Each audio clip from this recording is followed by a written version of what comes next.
Hey guys, এই ভিডিওতে দেখাবো ইউটিউব চ্যানেলের ম্যানেজার কিভাবে রিমুভ করে।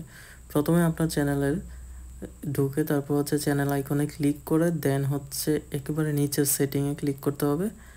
দেন অ্যাড অর রিমুভ ম্যানেজার এখানে ক্লিক করে দেন ম্যানেজ পারমিশন এখানে ক্লিক করতে হবে। হয়তো আপনার জিমেল লগ ইন চাইবে, চাইলে লগ ইন দিয়ে নেবেন পাসওয়ার্ড দিয়ে। আমি আবারও ট্রাই করতেছি। ওকে, চলে আসলো।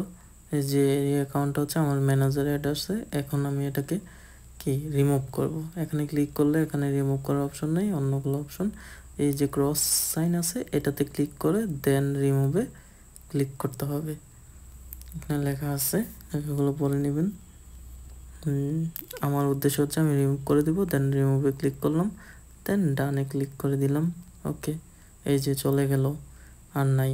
অর্থাৎ এখন আমার চ্যানেলটা হচ্ছে ম্যানেজার মুক্ত, মানে কোনো ম্যানেজার বা কেউ নাই, কোনো অ্যাসিস্ট্যান্ট মডারেটর নাই। ধন্যবাদ সবাইকে।